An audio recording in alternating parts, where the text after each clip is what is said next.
Do ghosts really exist? Are we alone? Is there life after death? It looks like a giant ape with a man's face.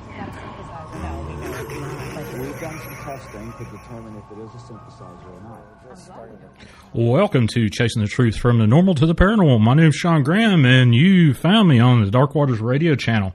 We're on the Paranormal radio app right now, TalkStreamLive.com under the Dark Waters radio. Plus, we're over on YouTube in the Dark Waters channel there. Tonight's guest is Timothy Renner, and I'll talk about him in just a little bit. First, I need you to go over to IamDarkWaters.com and subscribe, and there you can get everything paranormal that you want to put your hands on, from Dogman to Wendigo stories to whatever Dark Waters is actually putting out. So it's a fantastic subscription. You have to go over at Dark Waters, IamDarkWaters.com, and find that subscription button, subscribe today.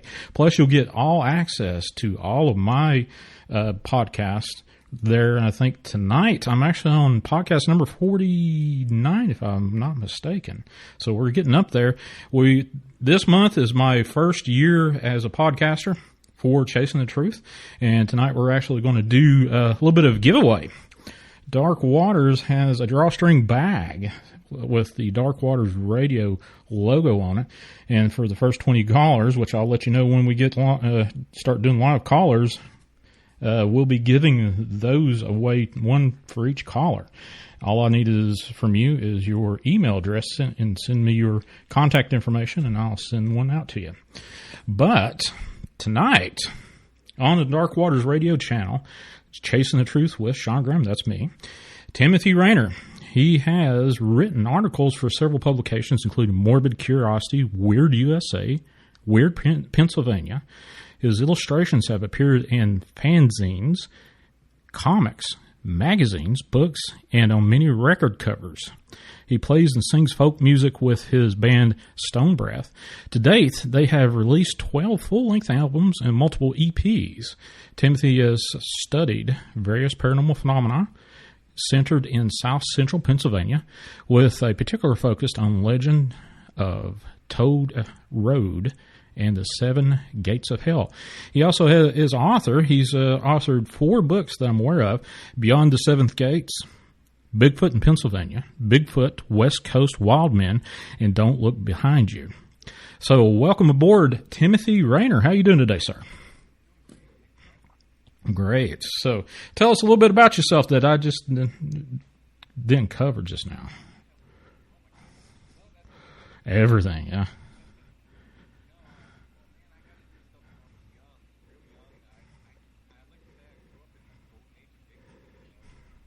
Oh, hold on just a second. Oh, man. You know what I did? I have, let's see. Whoops. Include audio input. Yep. There we go. Go ahead and say something now. Nope. Well, internal speakers. Yeah. Aha. There we go. Now you should be coming through. I apologize, folks. A little technical difficulty. And here we go. I've got Timothy Renner on the line. So, all right, there we go. So like I was saying, I grew up in the golden age of Bigfoot. You know, 1970s when I was born, and the Patterson-Gimlin film had just been made, and Legend of Boggy Creek came out shortly after that, and In Search Of was on TV, and it just fired me up as a kid. Ironically, I'd seen a UFO. I never saw any Bigfoot or anything as a kid. I just really liked the legend. I saw a UFO when I was a kid. My mom woke me up when I was about 8 years old and asked me if I wanted to see a UFO. And, what 8-year-old kid's going to say no to that? No. So saw a UFO at a young age, but I was really, really interested in the Bigfoot phenomenon. And then I hit teenage years and got into music and girls and whatever else and fell out of it. But then as an adult, once I got the internet, I started poking around and realizing there's, it's still there. It never left. I left it, but it kept going, and became fascinated with it. And about the time I wrote my first book, I realized how many local sightings there were, and that really kind of fired me up. So I've been kind of full bore for the past 5 years or so. Okay. Hold on just a second. For some reason, we're not doing... let me see if anybody is actually listening to us. No sounds. Can't hear your guess, Sean. Gee whiz. How am I going to fix this?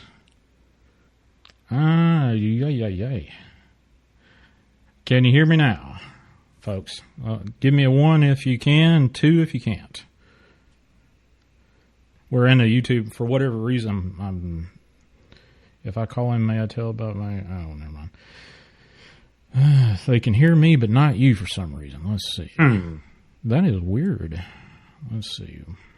Let me go down here and see what we've got. This is one. Well, it sounds like they can't hear you for some reason, and I don't know why. This is weird. So, folks, what I'm doing right now is I actually am trying to do all this job on my own, so I'm just letting you know what I'm doing in the background. So, hold on just a second. Let's see what we've got. Everything should be going to the radio.co. Now, let's see. It seems like the YouTube is the issue here. Hold on just a second. So, what we need to do is go,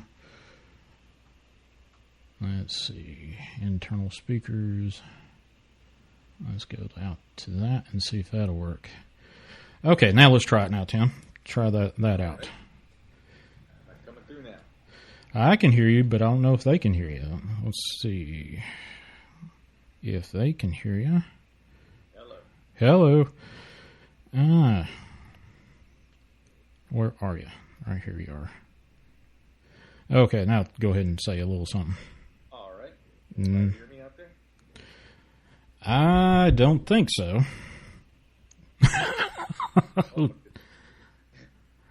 Oh, wow. They can hear you on my end, I think, but not the other end for some reason. Crazy. All right, folks. So, let's see. What else we want to do?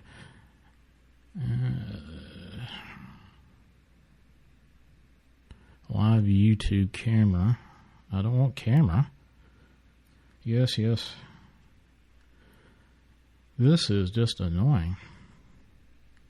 I do apologize for technical difficulties as we're going through here.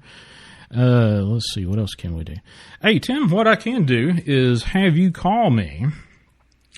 Recall me back on the same Skype number. No, wait just a second. Yeah, call me back on the same Skype number, and we'll go from there. And I know I can get you through that way. So Use my phone and call me. No. You do the Skype thing, and what I'm going to do is I'm going to reroute it through my soundboard instead of digitally. So just go ahead and recall me. Hang up and call back. Hang up and call back. All right. All right. Sorry about that, folks. This is the first time I've actually tried to do a little bit of YouTube and plus this at the same time, but here we go. We're going to try her again.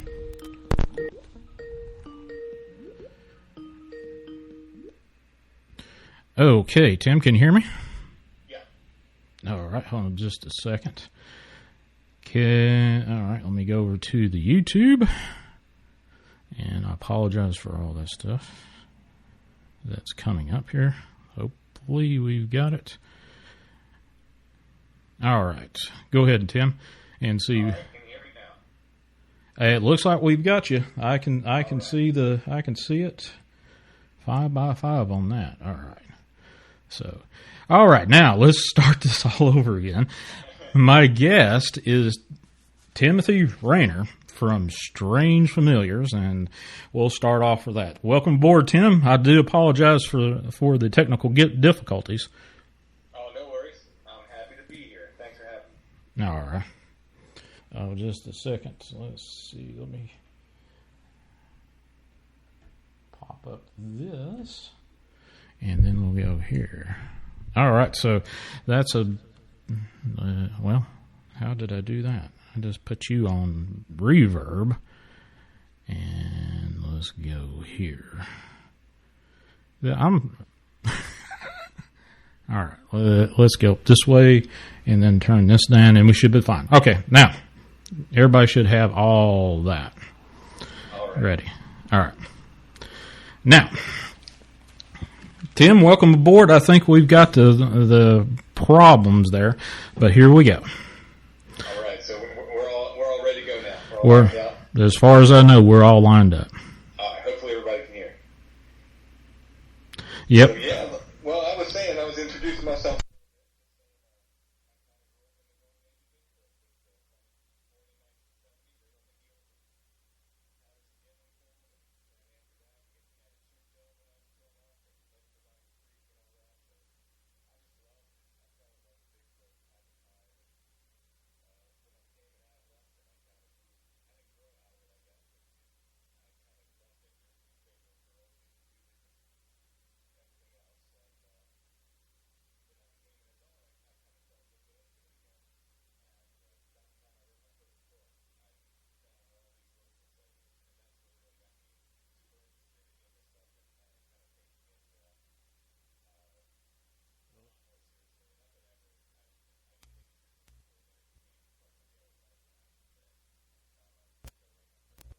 The past 5 years, I've been deep into this stuff. Jumped in with both feet. Still doing a little bit of work on the back end. All right, so I do apologize again. We're still having the difficulties as we're going along, and for whatever reason, mine's still okay. Sounds like we've got you going, but now I can't hear myself. Yeah, you dropped in volume for me too. All right, let's try this out. Good. Both working, but you're quite low. That's weird.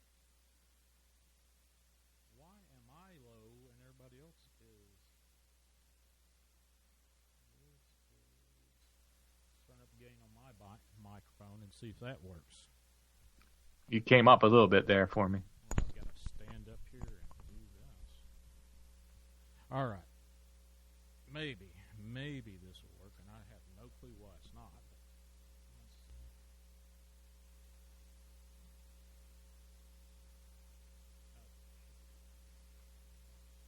All those up.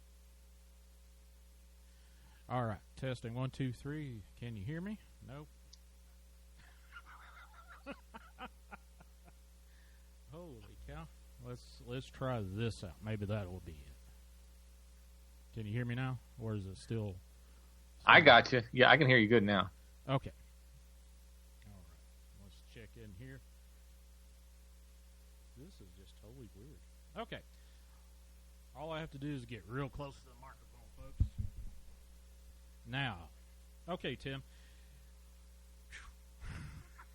Hopefully for the rest of the show, I may not be able to get calls coming in, but we'll try it out and see how it works out.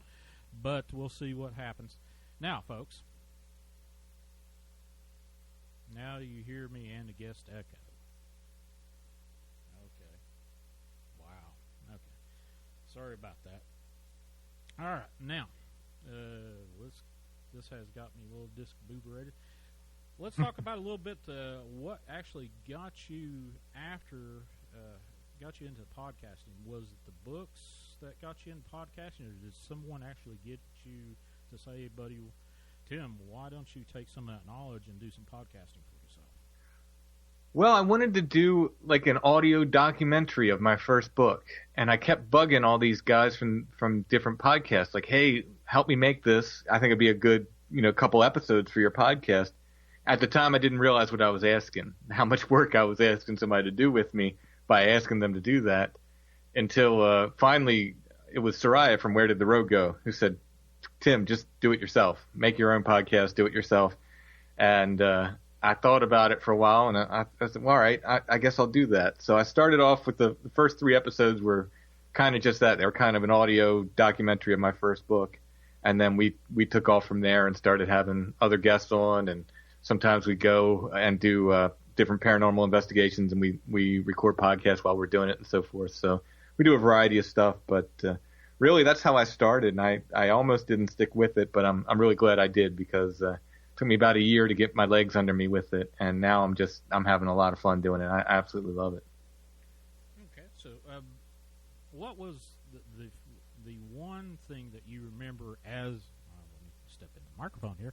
What was the one thing that you remember that really got you into getting into the paranormal?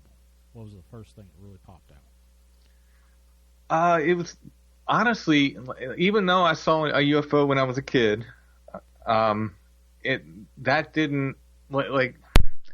It was so matter of fact. My mom woke me up and said, "Hey, you want to see a UFO?" And I went down and saw a UFO. Even though I had seen that, and I had seen a will-o-wisp on our property on the farm. I grew up on a farm in Maryland. I'd seen a will-o-wisp there as well, and that didn't strike me as anything super unusual. Because again, I asked my mom what it was. I pointed out to her, and I said, "What is that down there?" And she said, "Oh, it's a will-o-wisp."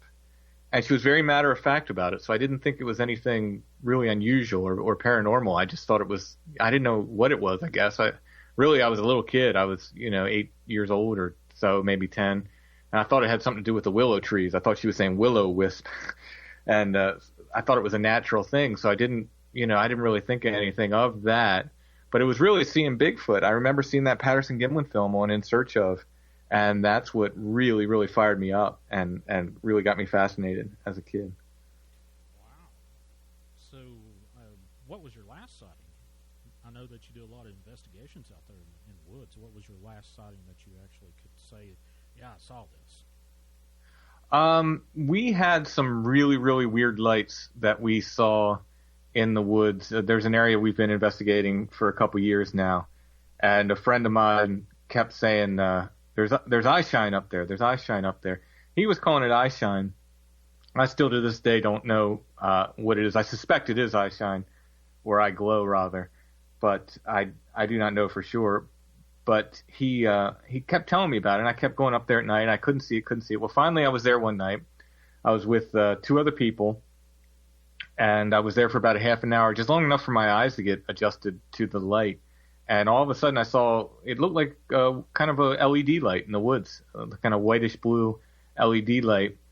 And I called the other guys over. I said, "Look, we got some lights over here." And we're observing it, and it started moving. It would move up and down and usually in the, kind of seemed like a restricted space, like it wasn't going all over the place. And the guy who believed it was eye glow, he was there with me, and he said he was one of the 3 guys. He said, "Oh, that's when they stand up. That's when you're seeing them. They stand up." So at this point, I don't know. And then we're looking at it through binoculars, and through binoculars, it did indeed look like 2 lights, like eyes. It appeared to be one from a distance. Yeah. And the thing that really got me though is the longer we were there, the more of them lit up. And like I said, they looked like LED lights. They didn't look like anything natural. But the other guy that was with me, he had a military-grade laser pointer. It's a 10-mile green laser pointer. Mm-hmm. And I said, "Go ahead and hit one of those lights with that laser pointer, and let's see what happens." And he did it. And now people have gotten mad at me since because they said we're shining lights in the eyes of Bigfoot, lasers in the eyes of Bigfoot, and we could be hurting them.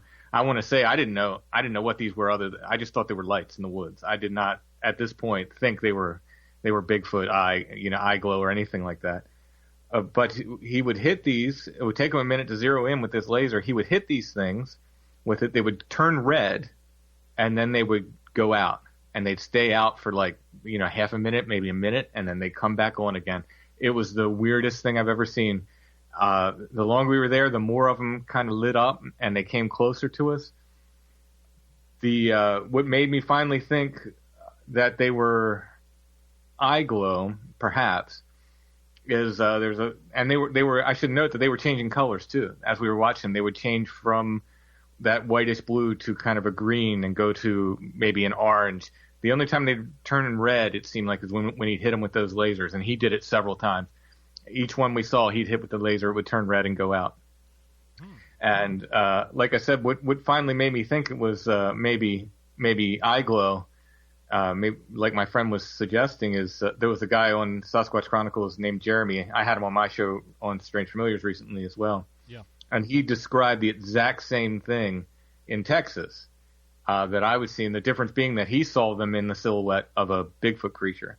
So after all that, I think, part of me thinks that's maybe what they are. For a while, I was just calling them weird lights. They didn't behave like anything man-made that I know of. And I hiked back into that area. We were seeing these lights on the face of a hill, so we weren't looking through, it wasn't some kind of atmospheric thing from far away or from a highway, 10 miles away or anything like that. Mm-hmm. We weren't looking through a hill. And there's nothing back there. I mean, I went back there looking for whatever they could be. I didn't know. I looked at Christmas lights, anything, back there. But there's nothing back there. There's nothing at all. So I can't say exactly what they were, but I can tell you they're weird. They're definitely weird lights, and they behave very strangely. Well, what kind of topography were we talking about? This area that you were in, was it was it on Indian land? Did you have a burial mound anywhere or anything like that? Not to my knowledge. It does have a history of strangeness. What started us out investigating the area was it's a road that's now closed. It was a road, and I was asking a guy if he knew any legends, a local guy, and he started telling me about this road. And he said he used to go there when he was in high school, and they would have stones thrown at him from the woods.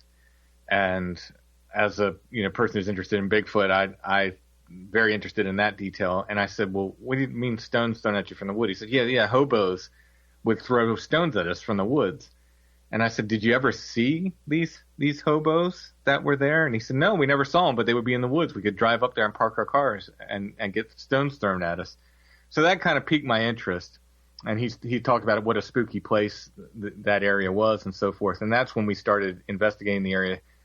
Since that, I did a lot of research and did turn up a lot of, we took our Bigfoot sighting about probably 2 miles from there as the crow flies, right around the time we started investigating it.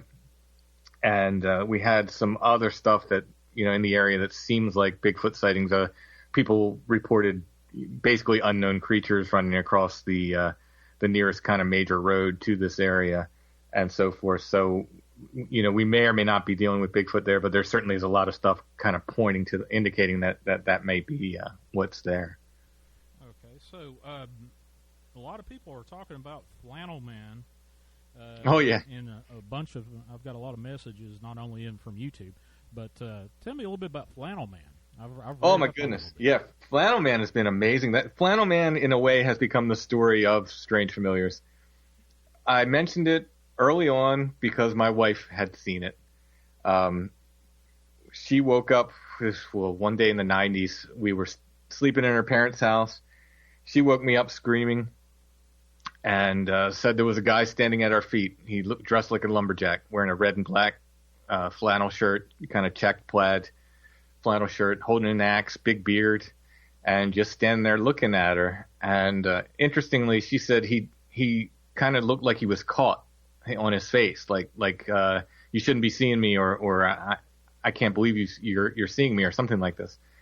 So she screams. I wake up, and of course he's not there. Years later, on the internet, I read a note somewhere in some forum that other people were seeing similar entities, this Flannel Man entity.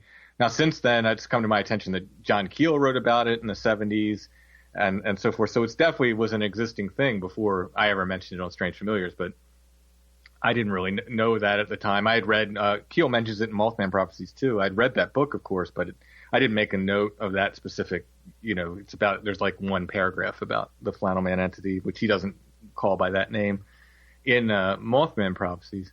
But I mentioned it on the podcast, and I started getting people contacting me.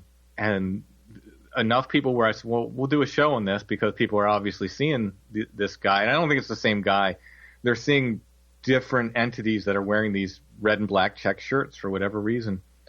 So I did one show on it, and then it just exploded. And we've done, I don't know how many Flannel Man shows now, 4 or 5, maybe 6 Flannel Man shows. And the sightings keep coming. I get reports every week. For a while there, I was getting probably 3 reports a week. Now it's probably down to 1 report a week. But just people from all over. And usually they've heard about it through the show because we're talking about it, and they can't believe other people have seen it. But it's been amazing. The journey's been amazing because it's not what I expected when I started the podcast. I did not think we were going to become the home for Flannel Man. It's just something I mentioned off the cuff because my wife had seen it, and it just exploded. And so many people have seen it, and now we're getting just very, very strange reports of other things that may or may not answer the description of gray aliens, for instance, wearing red and black checked uniforms and just all this bizarre stuff that's kind of related to these entities wearing these red and black check shirts. Some of them, sometimes people report seeing like something else, like maybe Bigfoot or something, or they'll have a ghost experience, and then they'll walk down the street and then they'll see some weird guy in red and black flannel. You know, it just happens to be there. It's very, very bizarre. So is these located in a person's home, or is it outside in the woods, or both? Both. The most of the sightings happen when people wake up, and it's not sleep paralysis because people are definite that they're awake. They're awake, they're moving. A lot of times they'll go to the kitchen, get a glass of water, come back, and they'll see this entity. Or they'll be awake, you know, they're not frozen, they're not like locked like you are in sleep paralysis. They're up and moving, and they'll see this character.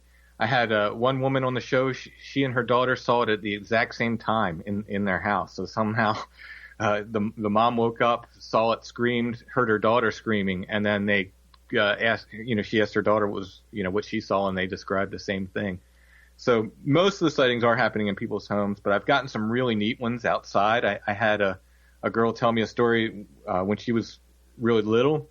She said it was a Halloween night, and she was going through the woods, and she came upon this lumberjack-looking guy, big beard, and she said, but he wasn't right. He was taller than anybody she'd ever seen, and he wouldn't talk. She said she actually pulled on his beard because she thought he was a Halloween, out for Halloween or something. Oh, so this is actually something you could touch. A lot of people have touched them or been touched by them. Yeah, it's more than a ghost, whatever it is. So this guy pressed pumpkin seeds into her hand and let her hand to the ground, and she felt like he was telling her to plant the pumpkin seeds. So that was a pretty neat one. But yeah, they're all over the place, and some people get, like, she got a very good feeling from them. Some people do not get good feelings at all from them. Some people get very, very, very negative feelings from them, and some mostly I think people are just very neutral about it. They're shocked to see them, especially in their house, because it's somebody shouldn't be there, but they don't get a particularly, other than being shocked and scared because it's somebody who shouldn't be there, they don't get a particularly, nasty vibe from the guy. But some do. Some have had some very, very kind of negative experiences with them. So what part of the country is this located? Or do you get more reports from the northeast, southwest, or is it all over the world that you're getting these reports? I'm getting reports from all over the world, at least so far from Europe and the United States and Canada. However, the most reports seem to come from areas that had lumberjack camps, logging camps.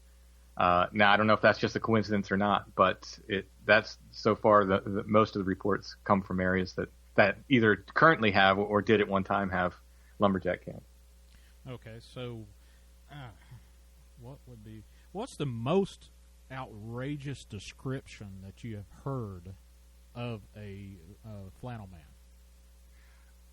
It's a report. It hasn't aired on the show yet, but it's, like I said, it's a report that seems to describe tall, lanky, kind of gray aliens that are in skin-tight suits that just happen to be this red and black check pattern on it. I mean, that's just pretty wacky. Like, and that'll air in an upcoming show. Well, one of my followers, a fellow podcaster, she's wanting to know what parts of Canada and how long have the sightings been going on? The oldest I've found reference to, now it's very, very difficult to look this up because what do you look up? Like, if you type in man in plaid or something, you're going to get a million hits on that. But the oldest one where it seems to be something truly bizarre and paranormal that goes along with it is there was a mining disaster in Kentucky in the 40s. And the miners reported that a door opened up in the side of the wall. They were trapped in there, and a guy walked out dressed like a lumberjack, they said, or I think they said a telephone lineman in the article. Same difference, though. They said he was wearing a red and black plaid shirt and jeans. He comes out of the side of the wall and says tells the miners, don't worry, you will be rescued. It'll be okay. Walks back through the wall, through this door, and then they can't get to this door. They tried to look, for this door he walked through. They can't find it. And they were indeed rescued then. So that was from the 40s. I think I might have tracked down a ghost story earlier than that, maybe the early 1900s, where they mentioned the ghost was in Plaid or something. But the one that for sure that seems to meet the description most is that mining disaster one in the 40s. So you mentioned that some people had good feelings from this Flannel Man, but have you run into any negative stories from this? Yeah. I had some people who, one woman who saw it said it had red glowing eyes, and she just she was not happy with it at all. She was very disturbing to her as a child. It appeared in her doorway, I believe. And like I said, the woman who she and her daughter saw it, she was not happy. She said it had a very, very sinister grin when he looked at her. She did not get a good feeling at all from it, and that it upset her indeed. And I'm trying to think if there's been others. Those are the two that pop out, that stick out for me right now as far as kind of negative ones. The majority, like I said, have been very kind of neutral, Okay. Well, let's switch it up a little bit. Let's talk about a little bit about one of your books. What was the last book that you read or wrote about? Was it my most recent book is called Don't Look Behind You. Oh, that's an ominous one. It's kind of a continuation of my first book, where I talk about this area of Toad Road in York County, Pennsylvania, where I live. And but this book, it's a combination of things. It's a lot of witness reports that I've gotten since writing the first book, and then it's also my own experiences. In the first book, I didn't write about any of my own experiences. In this one, my own experiences that I've had while investigating the area and some other local areas as well. Well, tell us a little bit about Toad Road. I looked up a little bit about it, but I'm sure a lot of my listeners probably have not heard about Toad Road. Yeah, it's there was a kind of a B horror movie made about it in recent years, sometime in the last, I think, 5 or 6 years. And there's a legend associated with it that's in the Weird USA books and so forth. That's it's complete nonsense. And in fact, I had written an article myself for Weird USA, and they asked me if I could take the pictures for my article, which was not about Toad Road. My article was about another area in York County. And they asked me if I could take the pictures for the Toad Road article as well. And I said I would. And I said, but please let me read that before you publish it, because there's a lot of nonsense out there.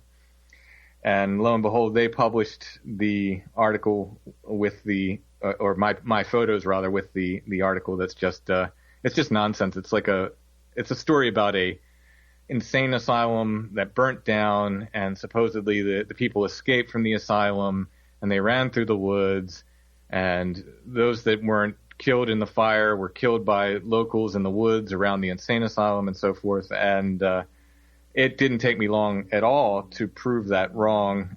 My father-in-law he does genealogy, and he has maps of the area going back to the 1700s. And I simply looked on the maps and found no building in the area, this Toad Road area, that could match the description of an insane asylum. In fact, the only building that was ever along Toad Road was a hunting cabin, which probably was washed away by one of the floods. It's built. This road is built right along the Cador's Creek, which is major navigable water out of York, and it goes up to meet the Susquehanna River. So not only was there no building to meet that description, there's never been an insane asylum anywhere in York County, Pennsylvania, freestanding. It was originally mental patients would have been at the almshouse, and then after that they would have been taken to York Hospital, where they still are today, once York Hospital was built. So we've never had a freestanding insane asylum. So it's a story based on complete nonsense. And so it goes. There were 7 gates built to keep people away from the ruins of this asylum. I can tell you there are not 7 gates. I heard someone on a Dogman show recently claim that he had been through 3 gates and no one's ever made it past the 4th or 5th gate or something like this. I don't know where he is. There's only one gate there. It's an old farm gate. There's no gate. Someone's a little confused. There's never been more than one gate there. There was an old gate outside a doctor's property in the 70s, and I think that's how kind of the legend stuck. There was a doctor that lived at the end of the road, who was in some of the legends he's been turned into this mad doctor, which again is nonsense. He was a veteran of both world wars. He did a lot of work for the poor and aged folks in the area. He does not seem to be this mad doctor that these ghost stories portray him as. He was just a doctor. And so how did one gate turn into 7? Well, there is another local legend about 7 gates of hell, and actually you can find it all over the country. There's a lot of these 7 gates of hell legends all over the country. Originally, it was not locally. It was not assigned to Toad Road. This is a post-internet thing where people came up with this burning insane asylum legend and put the 7 gates of hell there. It was originally associated with a cemetery in York called Prospect Hill Cemetery, or another area in York known as Hex Hollow. And it had to do. There weren't 7 gates at either of those places either. It had to do with sort of symbolic gates and the way you drove through either the cemetery or drove or walked or rode a horse through the cemetery or the hollow. You would make these circuitous kind of routes, and each loop you did would open another symbolic gate, and things were supposed to get spookier with each passing loop you did through the area. So this became, I think because of that one gate, that kind of stuck to the area of Toad Road, and this whole 7-gate legend kind of stuck as well. But it's based on somebody made up a story, basically. It sounds like it's a B movie, a horror movie kind of story. It could have like Germanic aspects to it. I know there's a lot of German tales that moved over to my area. They called jack tales, but could it be something like was handed down from person to person? Well, originally people were going up there to that gate. So I think, they'd park outside that doctor's gate if they wanted to have a spooky experience.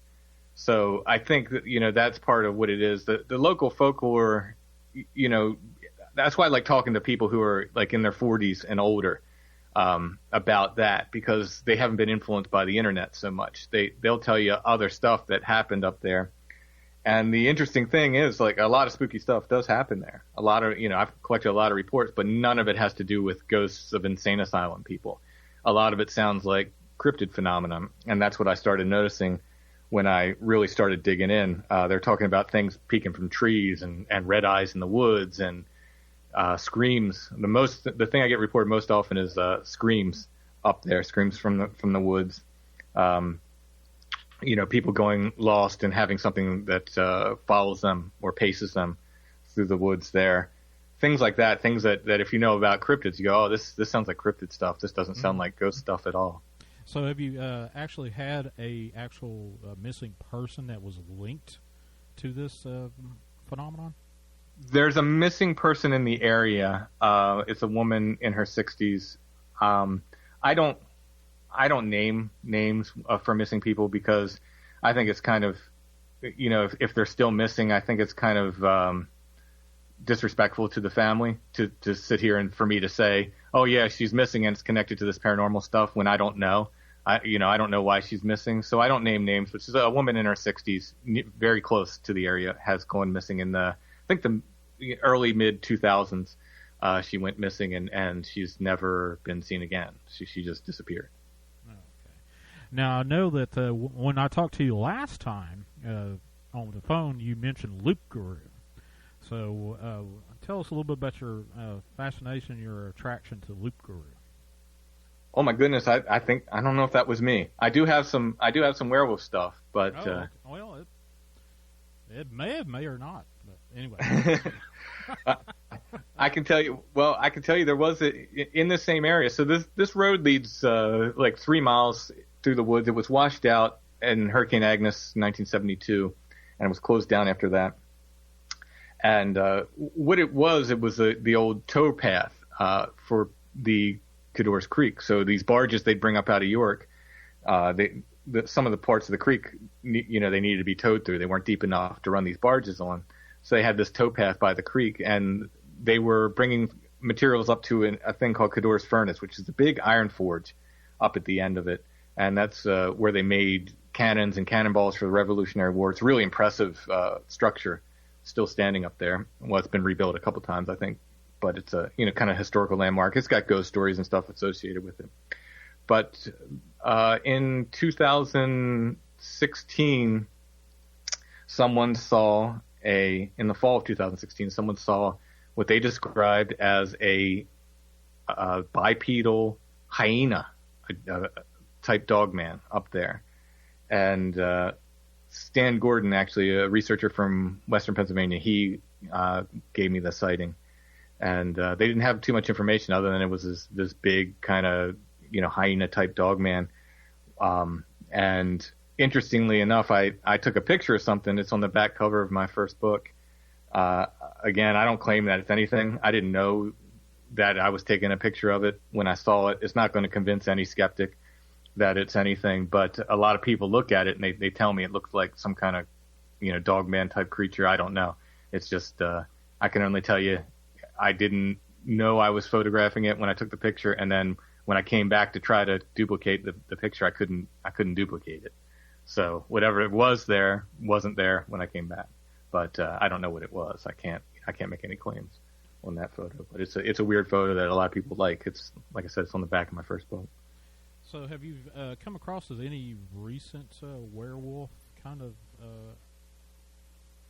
not per se what you've gathered yourself as you went out and, you know, throughout the woods and stuff, but have you come across some really good smack you in the face kind of evidence that really said, oh my, I've got something right here? There's it's an ongoing investigation. It's just south of me in Maryland that the witness first contacted me and said she saw a big black wolf, and like really, really big, you know, 4 foot, 5 foot at the shoulder kind of thing. And she was very certain it was bipedal. She said it looked like a wolf, had a tail, you know, ears on the top of its head. But she works with the public, and she started asking her neighbors about stuff. And all of her neighbors reported stuff that sounds like Bigfoot. They're reporting specifically Bigfoot. Her husband saw something outside of their house. It crossed in front of their deck, or he could see it above the deck. And I went out there and measured. That was like 8 foot high. And he said that was gray. Whatever he saw was gray and hair covered and real quick. But that's so I don't know if, you know, if we're talking a werewolf with what she saw, but it is a, you know, a wolf-like creature. That's been the band. She's a very, very credible witness. Very, very, she's excellent. One of the best witnesses I've ever dealt with, and completely fearless about asking our neighbors what they've seen. So she's got me a lot of great reports in the same area. So again, yeah, I don't know if we're dealing with a, you know, Dogman werewolf type things there or not, but she definitely reported, you know, at least a quadrupedal, very, very large wolf. Well, I just saw an interesting question popped up in the YouTube chat. Is there a difference between a loup-garou and a Dogman / werewolf? Is there a difference, or are they one and the same? Well, that's a matter of opinion. I mean, I think a lot of the Dogman people think that they're natural creatures somehow. I cannot believe that. I think whatever we're calling Dogman now is the same thing they were calling werewolves in folklore, you know, 200, 300, 400 years ago, whatever it is. And I don't think it's a natural creature. There's nothing in the fossil record that's convinced me that it's a natural creature. I'm not saying that it's not physical, that people don't see it. I just think there's something else to it. There's some kind of paranormal or supernatural element to it. So I think it's all probably the same, you know, in the same thing that people are seeing. It's just we used to call them werewolves and now we call them Dogmen, but I certainly could be wrong. Well, there's a lot of discussion that's happening outside of the paranormal realm where they're doing DNA manipulation and this, that, and the other. Could there be a black ops project out there producing these type of werewolf sightings? I've often wondered that with all these kind of chimera creatures, if there's not, because I've heard these stories and you never know how true they are about these secret bases with these, where they're developing these half-man, whatever chimera creatures. And it seems like, the military's always ahead of us with their technology. So maybe it's possible. But I also look back in folklore and, like I said, we've been reporting things that meet this description, these upright things with wolf heads for a long, long time. So I tend to fall back on that just because I'm a folklore guy. I really like folklore. And I think a lot of people in the sort of cryptozoology community use folklore as some kind of an insult. Oh, that's just folklore. But to me, folklore was probably the cryptid reports of the day. It's changed over time because it's a big, it's whispering down the lane. Things will get more exaggerated and the elements of other stories will creep in and stuff. That's just part of the folk process. But there's enough about these things that are similar that's convinced me that whatever they were talking about in these old folklore reports are probably the same thing we're talking about today when we talk about these various things, whether it's Dogman or Bigfoot or whatever. Okay, so first question. One of the YouTube followers is saying, what is a Wendigo? Well, that's sort of outside of my area of expertise. Some people think it's, another form of Bigfoot. I've heard, I think, was it Duke from World Bigfoot Radio? He considers it, I think he says a Gugway is the same thing. I could be wrong. Sorry, Duke, if I got that wrong. And other people claim these Wendigos are, more kind of almost like the rake-like creatures. They're real skinny and pale and they describe something else. So I guess I'd have to know exactly what are we talking about when we talk about Wendigo. I mean, I've seen some images of them with bones, like deer bones. They're kind of anthropomorphic, sort of. They look like zombie deer or something. So I don't, I'm not familiar enough with all of the legends to make a call. But I think in most cases, probably it has something to do with the Bigfoot legend. But I know I don't have any. I seem like I'm backing away from stuff. That's because I don't have any hard answers on this stuff. I try to keep my own mind open, so I don't come down with any hard decisions on this. Well, let's see. What are they asking? Okay, for let's switch back to the werewolf / Bigfoot sightings that you've had personally. Have you had any smells, anything like that you go along with your sightings? A lot of people say, in Florida, they call them the stinky ape. Have you come across that? Yeah, twice. And one had nothing to do with the sighting, but it was a creepy day. It was an area that I was. It wasn't way far out in the wilderness. It was in a local park, and I came across an area of stacked quartz stones one day. They were just stacked up at a trailhead, and I was, oh, that's interesting. And I changed the stack and happened to come back a few days later, and it was changed again. And I said, oh, well, somebody's doing this, somebody else is doing this. So I changed them again, and it was the closest park to my house, so I was there a lot. So I happened to come back again for a hike, maybe a week later, and it was changed again. So it's aha, and at this point, I'm not thinking it's anything other than a person. Okay. Another question is, has Tim heard of the Maine wolf, and could this be the werewolf? I have not heard of that, so I can't weigh in. Okay, I'm assuming it's part of Maine, the state, Maine wolf. So, any thoughts on the giants? That's another question. The giants. Yeah, I mean, those are super rare. The reports of those are super, super rare. But there's some really, really compelling reports out there. With the they leave 4-toe tracks, I believe. Sometimes they have that outrigger toe. They call it on the side. Really, really massive, absolutely huge tracks. Very, very interesting. There's a lot of folklore on giants. There's a lot of reports in the old days of people talking about them. So I have to think there's something to it. Again, I don't know that there's a breeding population of natural giants out there, but I think somehow they're here, you know. Okay. Well, one of the things that I personally love about paranormal is Bigfoot sightings and UFO sightings. And I have actually looked at maps of sightings over a chronological mapping of both and laid them on top of each other, both Yep. UFO and Bigfoot. Have you seen those two sightings correlate with each other? Absolutely. I joke around and I say, if you find me a Bigfoot sighting in Pennsylvania, I'll find you a UFO sighting within the few days in the same area. It's a little bit of an exaggeration, but it's true enough, where there are many examples of it. I just wrote a chapter in my forthcoming book, it'll be out later this year, writing with Josh Cutchin. It's called Where the Footprints End. And I document so many cases of Bigfoot seen together with UFOs, or roughly at the same time, maybe within a day or so, usually the same day, often at the same time, that there's no question in my mind that there's some correlation between the two. Okay. Well, we're getting right at the top of the hour at 10 o'clock Eastern Time. What I'm going to do is going to take a little bit of a break here and let Tim take a break.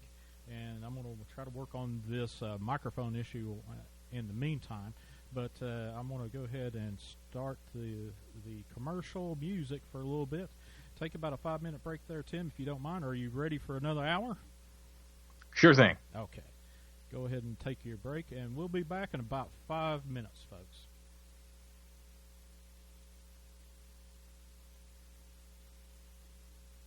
Did you know that medical expenses are the largest cause of bankruptcy in the United States? Even for people who have major medical insurance.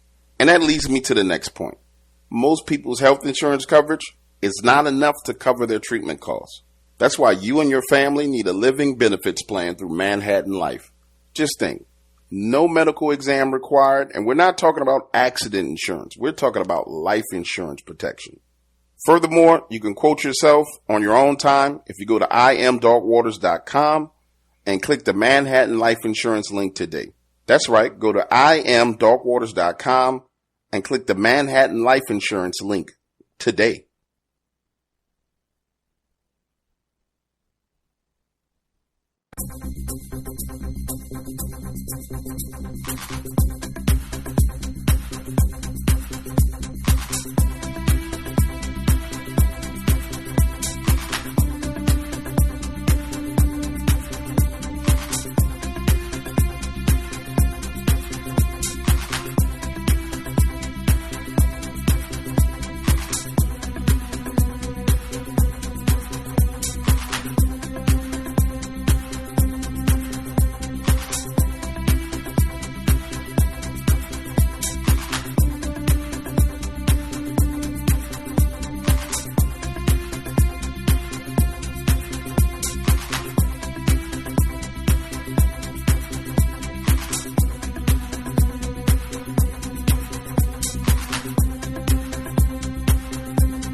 folks. Hopefully I've done something or not done something. Let's see if we come back. Tim, are you still with me, sir? I'm here. Oh, right, hold on just a second. Let's see if everything's going. I did some stuff in the background while I was messing around with the feeds. Hopefully we can get this going here. Okay, now folks, can you hear me okay in the chat room? Now, anyway, I guess we have it showing that I'm showing up on the actual radio, so here we go. Okay, folks, we're back with Chasing the Truth from the Dark Waters radio channel, and my guest tonight is Timothy Renner. He's from StrangeFamiliars.com, and he has written 4 books about the paranormal, and we just finished our first hour with him, and he was kind enough to stay on board while I was messing around with a little bit of technical issues in the background. So, Tim, tell us a little bit about how to get a hold of you, just to start off the top of the hour. Sure. StrangeFamiliars.com. That's all that contact information goes to me right there. So that's probably the best, easiest place for people to go to find me. If you want my books, you can look up Timothy Renner on Amazon. People question sometimes if it's okay to buy from Amazon. It's okay by me. They're very fair with the split on the independent author books. So if you prefer to get them from Amazon, you can get them from Amazon. I know a lot of people have Prime. But if you want to get them directly from me, I have copies. You can get signed copies directly from me. All right. Well, just a little bit of housekeeping, folks. I don't think I'll be able to take phone calls tonight. Unfortunately, I'm sorry about that, Tim. Just with what I had to do with the setup, I'm not able to add another link in for tonight. So I am taking live chat over on YouTube. If you got questions, just roll into that live chat on YouTube and send them that way. And first question right off the bat, does Tim know anything about the Hat Man, especially the short one? The short one. I've gotten reports of the tall one. I haven't gotten reports of the short one. He's one of these, what I like to call, and I borrowed this phrase from John Keel, these like bedroom invaders, they call them. These guys that just kind of seem to show up in people's houses and so forth. And he seems to be one of them.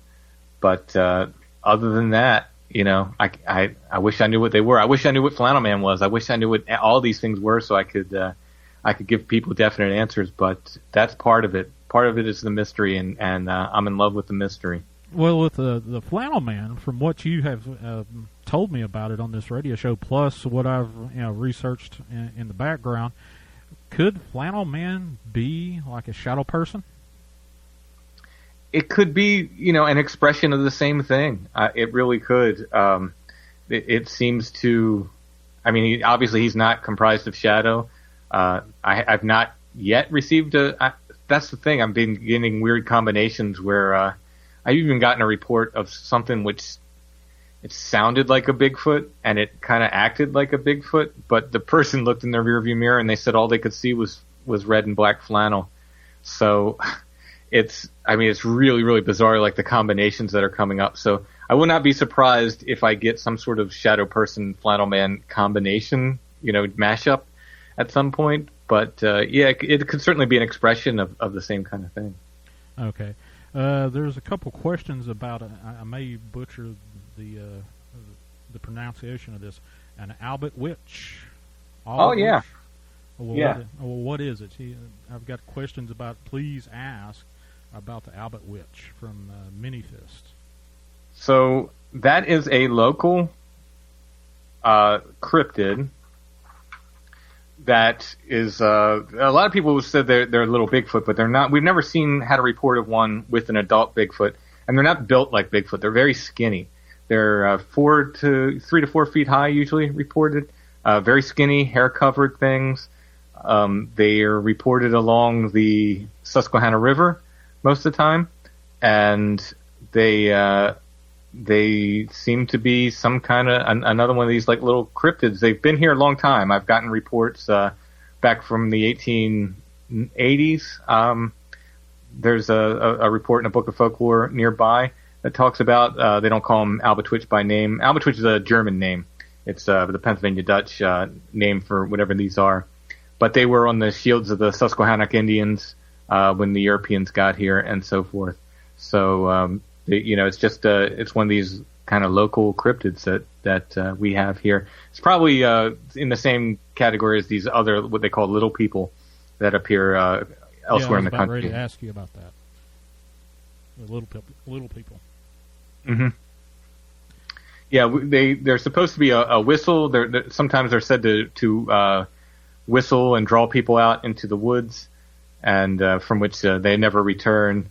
And I found a local book of folklore that said there's what they call the Albatwitch welcome whistle, which certain hunters are supposed to know. I've never heard it myself. I'd like a hunter to teach it to me. But supposedly, if you learn this whistle, you can call them out when you go into the woods. You do this welcome whistle, and the creatures are whistled back. So, when you come across these sightings of whatever the cryptid is, have you come across any kind of dark magic, black magic, tribal magic in this folklore kind of rabbit hole you've been going down? Not specifically. I'm trying to think if there's any cases of it that are specifically linked to that. I've had some instances where I've uncovered, for instance, people doing spiritualism, automatic writing and stuff in the same area. Like there's an 8 square mile area that I do a lot of research in southern York County, and in that area there was people doing automatic writing, and they were spirit contact and stuff. But it's not necessarily directly related, I don't think, to the other sightings. It's kind of like another weird thing that's happening there. So have you found any like totem poles or anything like that in the areas that you went Bigfoot and cryptid hunting? No, I find skulls. Find a lot of skulls, but other than that, one of them I found mounted in a tree, like impaled on a tree branch, about eye level. But other than that, nothing necessarily that sticks out. Okay, so back to this Hat Man thing. How much of this can be contributed to just say sleep paralysis? One of the hats that I wore before I started podcasting was I was a director over a bunch of sleep labs, and sleep paralysis can give you some rather wild dreams. Yeah. Oh, yeah. I think it's related to sleep paralysis. I really do. I think I don't think sleep paralysis explains the paranormal. My friend Josh has a great saying. He says, "Don't confuse the keyhole with the room," by which he means the keyhole is sleep paralysis. It's just one way in to this weird stuff with the paranormal. So it's I think, yes, sleep paralysis can sometimes be responsible for this, but I think it's also getting us glimpses of the paranormal when it does happen. So, do you normally group together Dogman reports with your Bigfoot sightings or any of that kind of nature, or do you separate them out? Yeah, and how you I generally separate them out. If people are sure, if they're sure what they saw and they said that there's ears on top and it had a snout or it had a tail or something, I will separate it out and kind of treat them as separate sightings. Sometimes I think. I've had a couple reports where I thought like maybe because Dogman's kind of hot right now. It's the big scary one, and I thought maybe what they saw was not Dogman. Maybe they saw a little Bigfoot or some other kind of thing, and they just kind of wanted it to be Dogman, so they reported it as a Dogman. But I can't say for sure. In the end, I have to trust what the witness says. If they're describing ears on top and it's a snout, like I said, I'll go ahead and put that in the Dogman category. Now, one of the things that I've noticed on a lot of blog spots and some popular TV shows, which I'm not going to name right now, have you found like tracks and stuff that you've actually done castings of? I have. So I think there's this idea, probably because of TV shows, that if you go looking for Bigfoot, like there's just tracks everywhere, and you'll find these tracks, and you'll be getting casts all the time. A castable track is a very, very rare thing.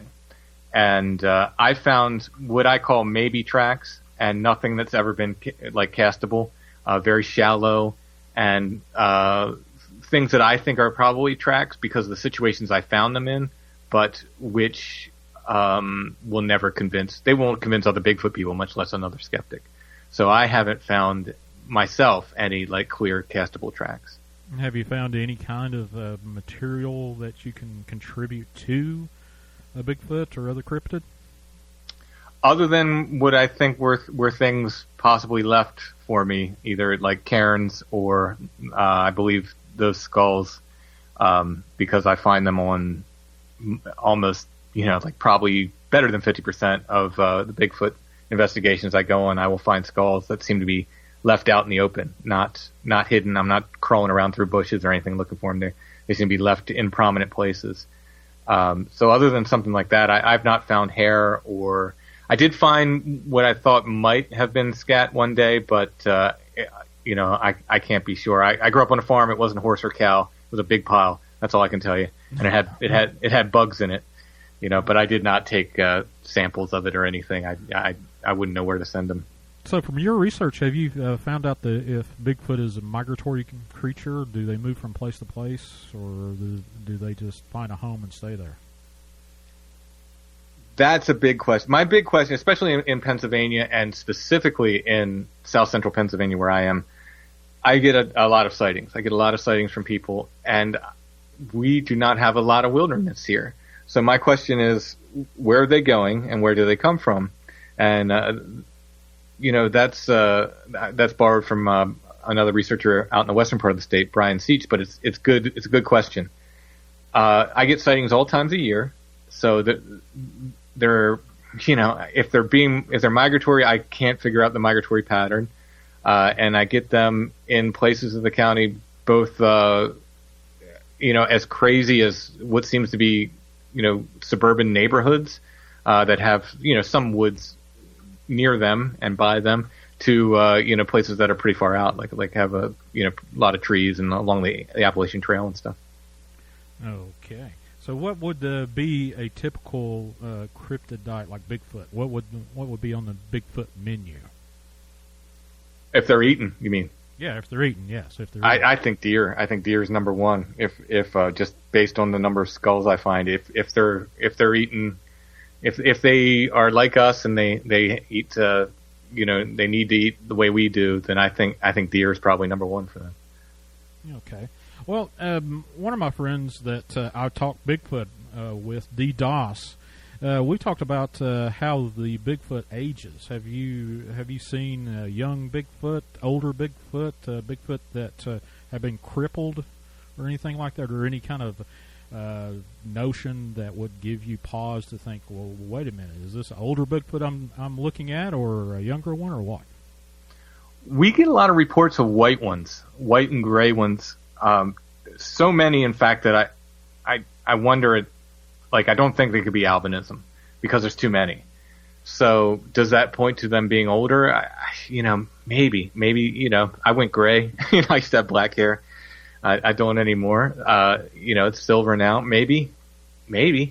Or I have also had a thought in regards to the and this ties back to the migration question, that perhaps whatever these things are, they have a different lifespan than us, and maybe what people are seeing, because I've got reports in the area that go back to the 1880s and then on up to the 2010s, and specifically talking about, like I said, that 8 square mile area. Mm-hmm. Maybe there's fewer of them than we think, and maybe they live a lot longer than we do, and that might explain why people are seeing them over the course of many hundreds of years.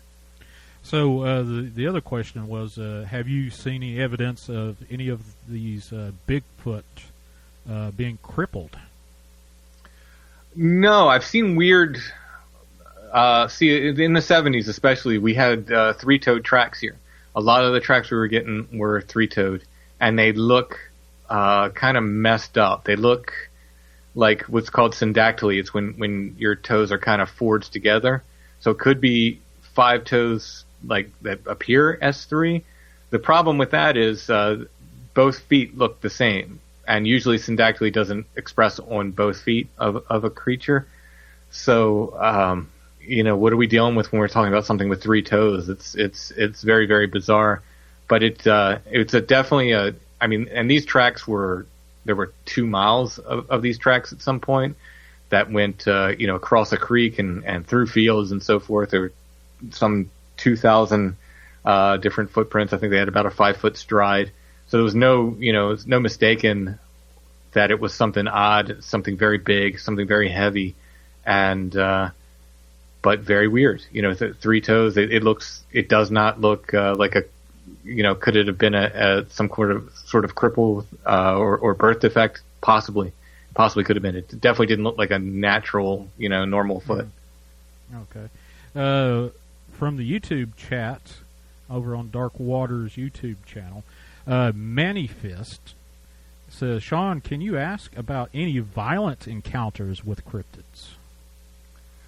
Yeah. One of the things that really got me on the idea that it was cryptids out at Toad Road and not anything else was a report I found from 1974 of a man who was attacked by what he called a hairy monster. And it took me a long time to track this guy down. I was able to. He does not have an internet presence. I found an old address in a phone book, and I took a shot, and I wrote him a letter. And I asked him to call me or write me back. And I got about 2 weeks later, I got a phone call from the guy. And he asked me what I wanted to talk about, and I told him I wanted to talk about this newspaper article that mentioned him. And he, over the course of probably about 6 months, he told me the story. He did not like talking about it. I am not a psychologist, but it seems like he had PTSD. His girlfriend didn't like when I talked to him about it. He said he'd be up with nightmares for 2 weeks afterwards. So she didn't want him talking to me about it. But he described this experience in the newspaper. It said he ran into a hairy monster, or he was attacked by a hairy monster and was sent to the hospital with scratches on his face. He told me the whole story, or most of the story. And before at this point, he won't return my calls. He's done talking about it, I think, and I don't want to torture the guy and keep calling him. But he said what happened was he drove to the area. His car would not start. He could not get his car to start. He was there for several hours, about 4 a.m. He got out of his car, and he was very scared. While he was there, something kept brushing up against his car. He never saw what was brushing up against his car. And he took off running. And he said, in his words, I ran into a monster. He never mentioned Bigfoot until I asked him, I said, do you think it could be Bigfoot? And he got very quiet, and he said, oh, you know what? Maybe it was Bigfoot. Maybe that was it. But until that point, he had considered that he ran into a monster, and this thing beat him to the ground. It sent him to the hospital with a head injury. It was much more than a quick hospital stay for scratches on his face. That was reported in the paper. He was in the hospital for a week. He was really brutalized by this thing. He said he ran directly into it, and it just beat him up. It just beat him down. And he was taken to the hospital. Like I said, the police came and retrieved his car. The door was open on his car, so something or someone with hands had opened the door. The car started fine for the police, no problem, started right up. They were able to drive it away. And the police report, he said that they told him that he ran into a man wearing skins, and he said, no way. This is way bigger than any man I've ever seen. There's no way it was a man wearing skins. And then I believe the final police report, he said they put down that he ran into a cow, and this guy lived on a dairy farm. He said, I know what cows are. I did not run into a cow. So that was a very, very aggressive report that I took in that area, Toad Road. So yeah, I've taken a couple of them. So have you heard of anybody reporting that they actually shot at a Bigfoot or Dogman or anything like that? Not nearby. Not yet. So I've heard other reports in other parts of the country, but nobody nearby. Okay. Here's one question from the chat room. What is Tim's favorite cryptid and why? And what does he think Bigfoot is? Oh, what does he think Bigfoot is? I'm sorry, I just had to reread that.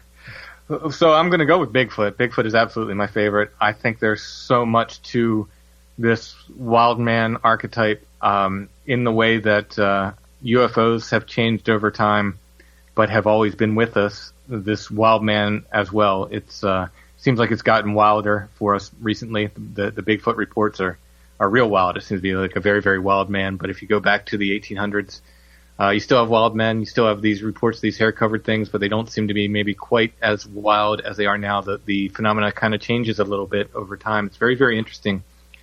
I think the wild man has been with us since the beginning of time. It always has lived in the woods next to us. What it is, I think it's more than a gorilla. That's all I can tell you. I do not think it's just an undiscovered gorilla. It's something much more than that. There's something way weirder about it. It shows up, like we were saying, it shows up with UFOs. It shows up with other strange lights. There are reports of it holding glowing globes. There are reports of it in conjunction with big cat sightings and so forth. There's so much weirdness associated with the creature that is not associated with, say, mountain gorillas, for instance, that I'm just convinced it is something far, far stranger than an undiscovered gorilla. I believe it's an expression of the wild man archetype. I also have to say that I believe it's completely real, that people are seeing it. It's solid. It's as solid as the desk in front of me now, and it leaves footprints. So when I say that I don't think it's a gorilla, I'm not saying I think it's a ghost or some kind of illusion or anything. Or it's a real thing that people are seeing. I absolutely believe them. I've talked to way too many credible witnesses that are absolutely convincing in what they tell me, but they also tell me some weird stuff that goes along with it that is confirmed by many, many other reports. Well, let's get into why Bigfoot is so elusive. Do they have some sort of cloaking ability, or is it more of a spiritual thing, or magic, or some sort of weird tech we don't know of, since a lot of UFOs are around these sightings? I mean, it could be all of the above. Until we can prove it one way or another, it's all science fiction, I suppose. But I can tell you that, just in Pennsylvania, we've gotten reports of the creatures doing the what they call the kind of the predator thing, where they seem to disappear in front of people's eyes and become blurry, look like the predator from the movies. People have reported them disappearing on one side of the road and reappearing on the other. People have reported them just completely just blinking out of sight. So they must have something. Now, I don't think it's technology. I don't think that Bigfoot have a box with buttons they're pushing to make themselves disappear or something. But they either have an ability that makes them able to do this, or they have a way to confuse us, to confuse our what we're seeing, or confuse our minds and allow them to appear to do these things. Okay, another question. I guess it's similar to the ones that we just asked about UFOs. Do you have any Men in Black stories? There's a woman called me and she told me that she used to go to Toad Road when it was open, when it was a road, and she was telling me some scary stories about the place. And she said there was a guy that was in a black car that would chase them down the road sometimes. That was there. So that's kind of and I asked her, was it like and she's like, this is a big black old car, and she couldn't describe the guy. So, but just because of the area it's in, I thought, it kind of sounds Man in Blackish. She also told me about a toad man that lived there, which was new to me. But I found some old reports which seemed to not confirm it, but they seem to be talking about similar things in the area. But in any case, I've often wondered if these guys that kind of show up and sometimes intimidate Bigfoot witnesses, and sometimes they're described as wearing flannel, by the way, if they're not an expression of the Man in Black, if they're not the sort of Bigfoot version of the Man in Black phenomenon. But I haven't collected any Man in Black reports myself. I would like to get some. I definitely want to do a show on that upcoming. So we'll see. Looks like we're getting into the urban legends in the chat room. One of the questions is, do you have any black-eyed kid stories? Again, nothing local. Nothing. Nothing I've investigated.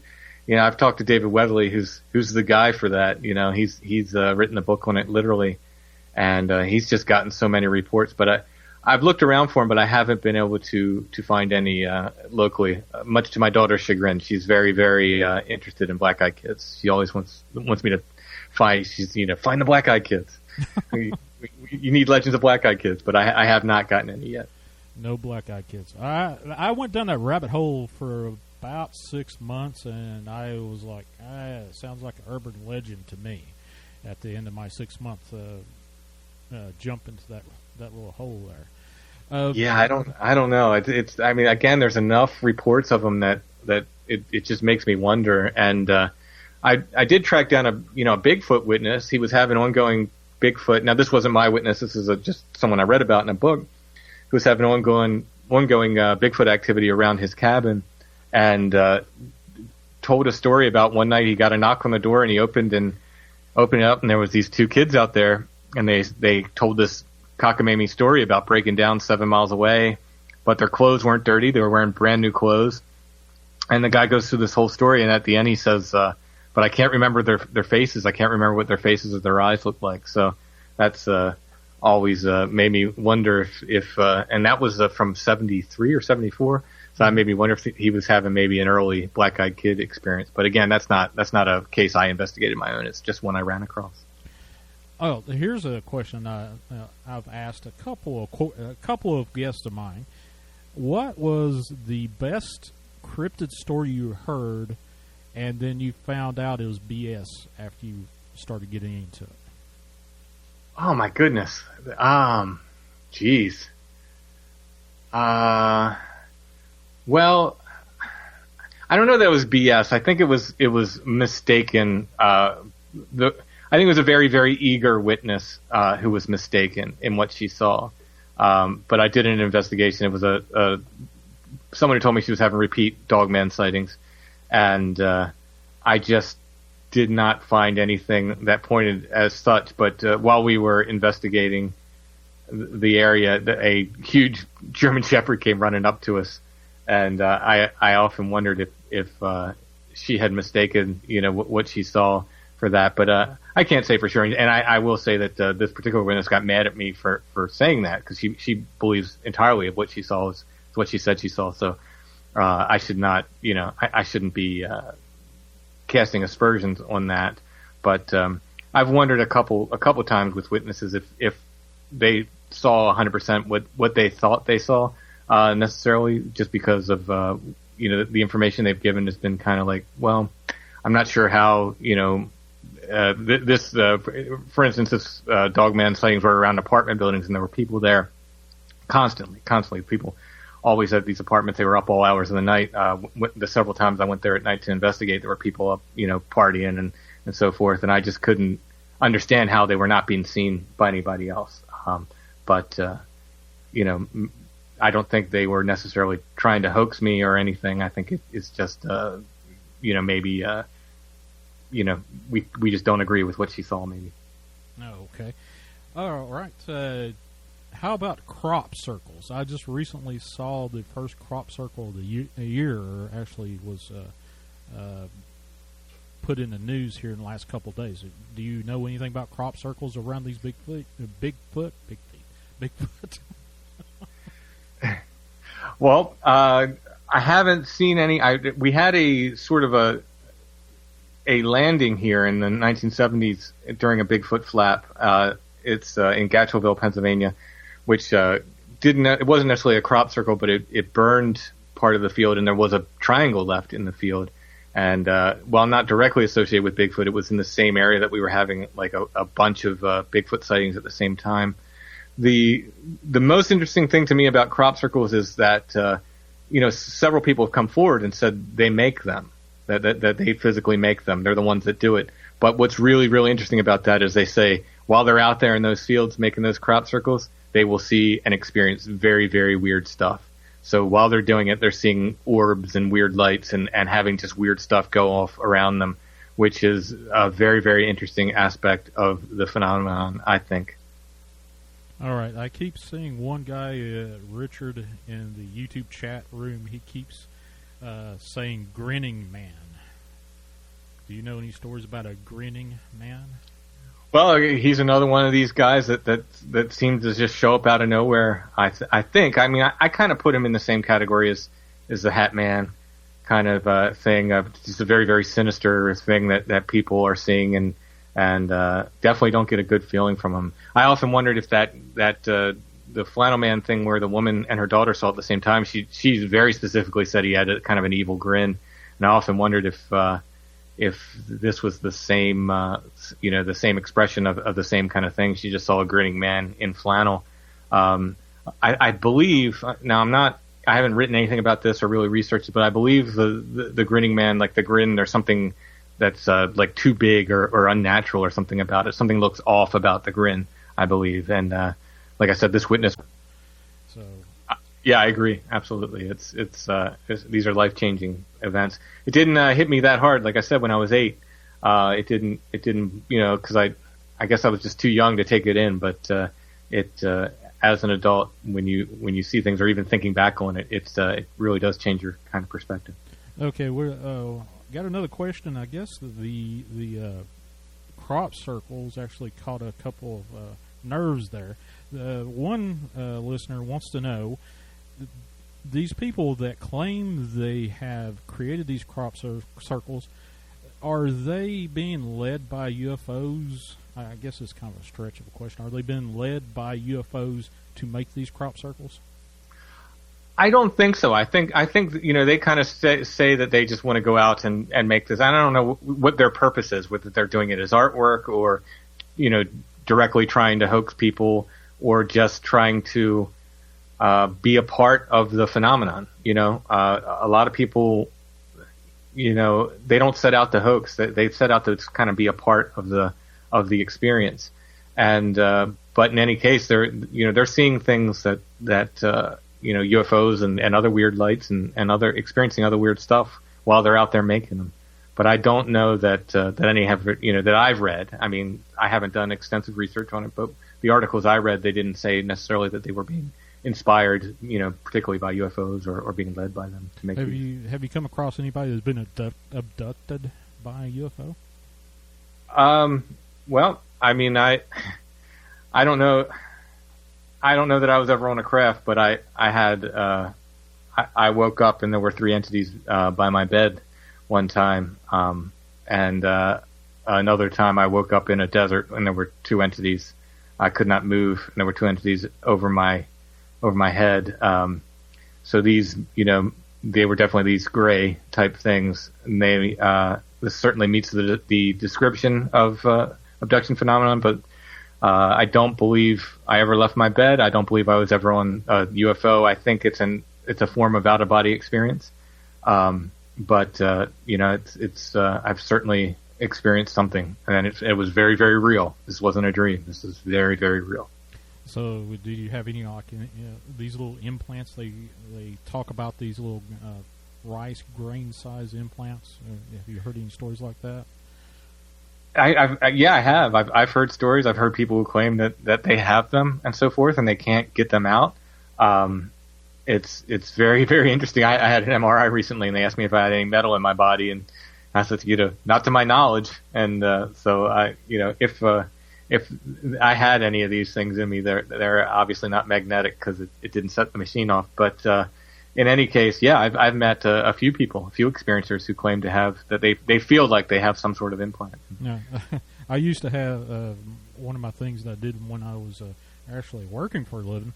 I was a respiratory therapist, and I worked with MRI patients quite a bit. And the people that have had these little metallic objects in them, mostly welders, people that worked around metal quite a bit, they would complain about having these really hot, stinging sensations if they had a piece of metal in them that they didn't know they had before. Oh, during the MRI? Yeah, during the MRI, yeah. Yeah, I can imagine that'd be a problem. Oh, yeah. Another question. Let's see. It is from Don't AFK in the YouTube chat. He wants to know about, have there been any sightings of dragons or dragon-like things that you're aware of? I collected a pterodactyl type sighting in York County where I live in the 2000s over a local lake. Someone reported seeing what they described as a pterodon or a pterodactyl type creature. That's as close as I've gotten, but maybe might meet the description of dragon too. Oh. Well, actually, you just triggered an old memory of mine, and I think I'm going to get in trouble with my girlfriend. I hadn't told her this story, but when I was about 8 years old, I saw, sitting in the back of my grandmother's car outside of a bank here local to me, what looked like, I thought was a pterodactyl, or a backwards flying airplane. I was like, what in the heck's that? And then later on, I remember reading in the paper a local sighting of a pterodactyl. Oh, wow. So, that's a personal memory of mine, and, I can't say anybody else saw it other than I was in the back of my grandmother's car looking up at the sky, and it was blue outside of a bank one day and going, well, that's strange. Yeah. I mean, well, those are absolutely fascinating. So are the Thunderbird sightings. That we had a flap of them here, probably about 10 years ago now, where people were just reporting these massive, huge birds, like birds that stand up the size of a man. And they're just really, really interesting. It's something like those did exist. That's the thing. In prehistoric time, I forget the actual name of it, but we did have, raptors, birds that were that size, and so are these kind of relic things that people are seeing that are just left over somehow or never went extinct and we just thought they did, or are they something else entirely? But we get a good few of those Thunderbird reports. The pterodactyl reports less so, but there have been a few, and like I said, definitely the one in the county that I'm in. Well, a lot of people is talking about Mothman. How far north have you heard of reports about Mothman? I know there was a scuttlebutt about maybe a Mothman being over in Las Vegas, but I think that was debunked a long time ago. It was last year when all that craziness was happening in Vegas. But have you heard? What's the range of reporting that you've heard? Well, there's some very credible sightings that are happening around Lake Michigan and Chicago right now. I'm part of the Phantoms and Monsters investigation team that's researching that, and our lead investigator on that, Tobias, has taken some really, really credible witness reports in the area of, I'm not sure it's exactly the same thing people were reporting in Point Pleasant, but they're definitely, big things with wings and glowing eyes and so forth that people are reporting. Sometimes they, seeing flying, sometimes on the ground. I think one report, it was like just hovering just off the ground.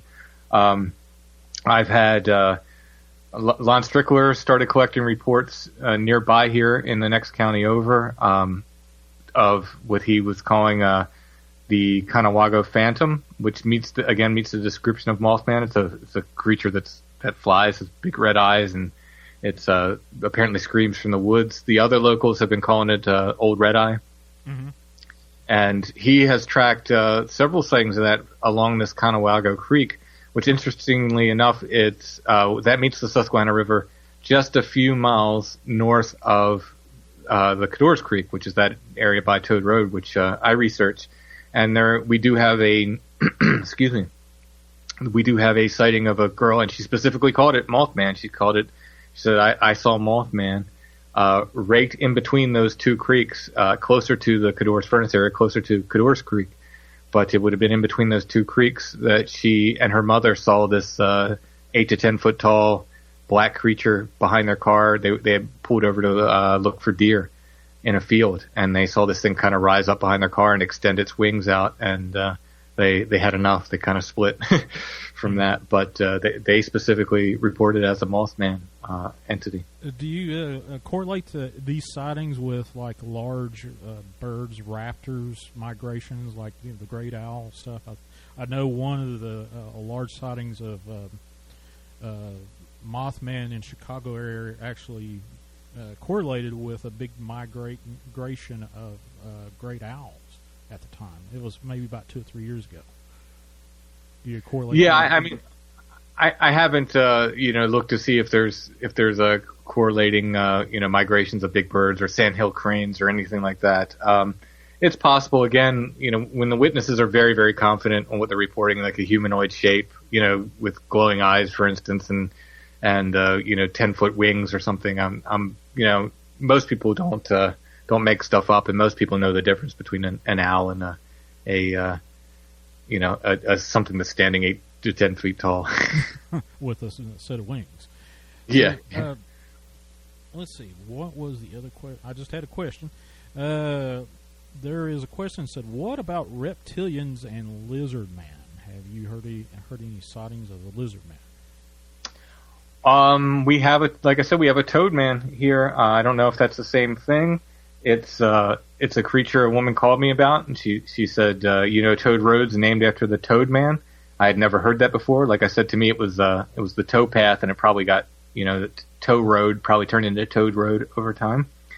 But in any case, she went to describe this creature that she said was a toad man that lived in the creek, that would come out of the creek, and it met the description of, like, say, the Loveland Frogman, for instance, these like kind of upright creature that was green and part toad and part man.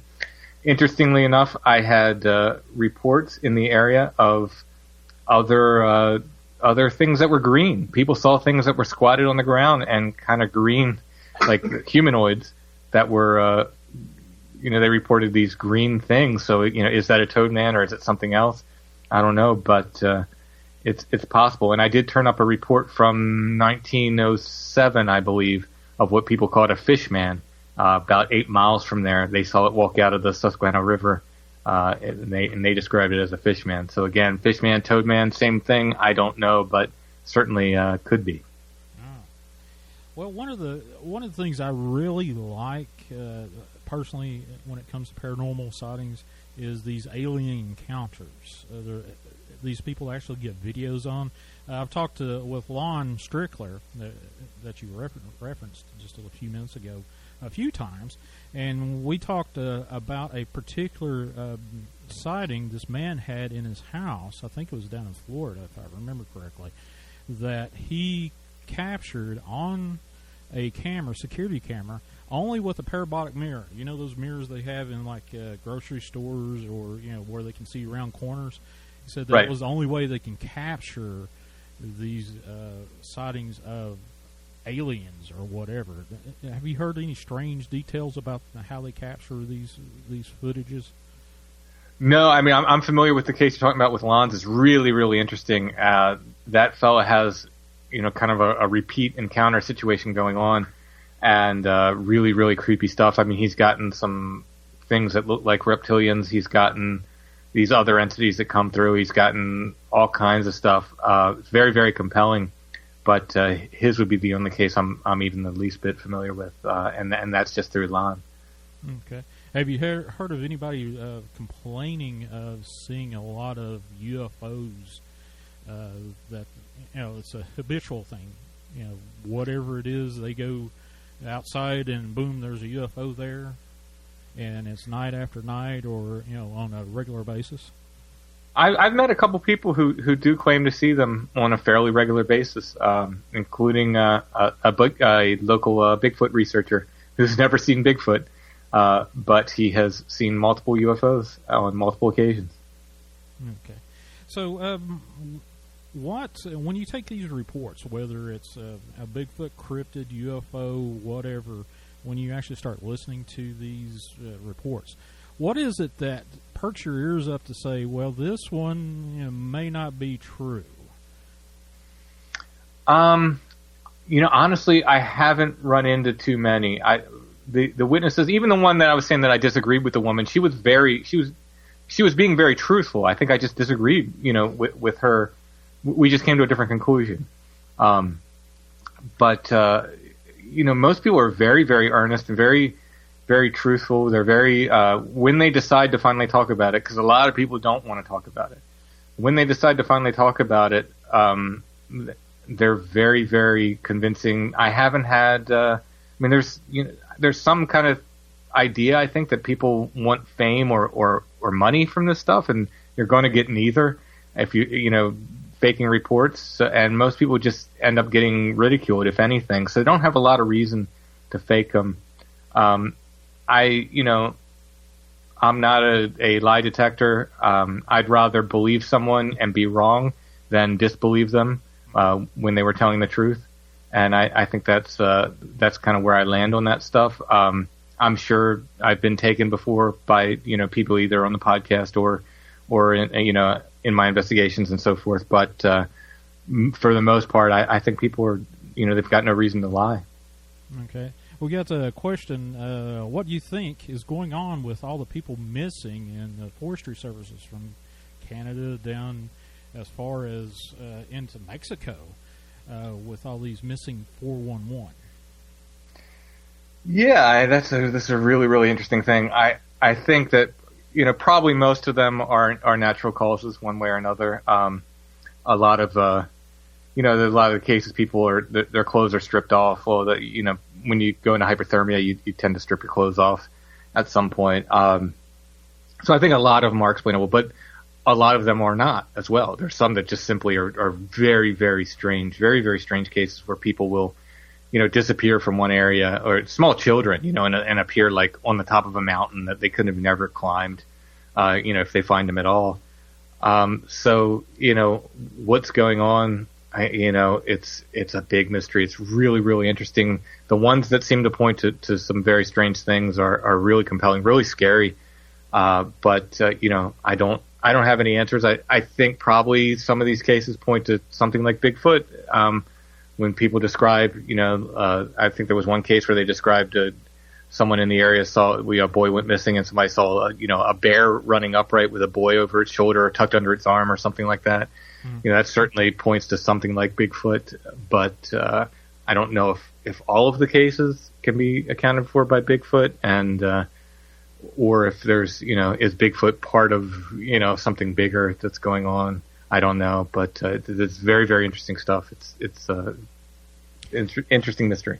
Well, you just reminded me about two stories I actually took about Bigfoot. Both of them actually happened in Canada, where two come from both adults, but both reports were on either side of the eastern and western Canada, but they're almost exactly alike, except one was a female and one was a male child. And it happened while they were in their real young youth. One was, I think, maybe about 5 or 6, and the other one maybe about 7 or 8. And both of them were separated from their parents or their guardian, whoever it was, out in the woods. And both of them described this stinky ape kind of scenario where this ape thing would look around a tree, get their attention, and then they would be curious and advance forward toward where they last saw this quote-unquote stinky ape. And then, as it went on, this stinky ape led them to whoever was searching for him. Have you heard of anything like that? No, not specifically. I've had some taken some reports of some Bigfoot peeking around trees at kids. Certainly meeting that sort of behavior, but I uncovered a couple old reports of missing children, which have they disappeared. One of them in the wake of what they were calling, this is in the 1800s, they in the wake of a bunch of wild man sightings. This girl disappeared. She was actually found a few days later. She was like 2 years old or something. They found her a few days later. And then another girl went missing. There were no wild man reports at the time, but she went missing under mysterious circumstances, and they found her about a mile away from her house. Unfortunately, she died. But these are very kind of missing 411 type cases that I found in doing my historical research, that from the 1800s, and the other ones from the 1920s, I believe. So how far back have you actually found stories? And I know you do a lot of historical work with old newspapers and whatnot. So how far back have you actually found printed in newspapers about Bigfoot type wild men? They call them wood booger in my area. 1840s, there's some that go back as early as 1820s in, I think, New York or so. And they usually call them wild men, but if you read the descriptions, either the behavior or the descriptions of them, covered with hair, 7 feet tall, etc., will make you think that these aren't some kind of old trapper or mountain man or something they're talking about. So why do they call them wild men? Is it because they throw branches and rocks and stuff at intruders into the territory, or what's your theory on that? Like I said, there's a wild man tradition that goes back, as long as the history of humans, and we've had wild men that meet the description of Bigfoot.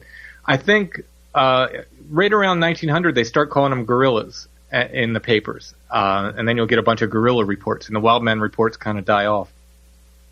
So I think what's going on there is the discovery in the West of the mountain gorilla. And that happens in the 1800s, and by the late 1800s, people have seen pictures or drawings, or at least read about these mountain gorillas. So at that point, when they see something big and hairy and upright in the woods, they know, oh, it's a gorilla. So they start calling them a gorilla. Before then, they see something hairy and upright, and they think, oh, well, it's like a man, but it's covered in hair, so it must be a wild man. It's a man who's wild. So it's just a matter of, I think that's the only name they had for it, until the late 1800s. Mm-hmm. And of course, they didn't start using Bigfoot and Sasquatch till much later. All right. Well, we've got about 10 more minutes left on this show. A couple questions I have personally about you. When you go out and do your investigations out in the field, what kind of protection do you do? A lot of people do like deer hunting, they'll wash their clothes in, certain scent-freeing agents. Do you do any personal protection? Does anybody in your party that you hunt with or do the investigation with, do they take long personal protection? A couple of my buddies, they do carry firearms. I do not, because I don't believe it would be much use anyway if it came down to it, but they do. I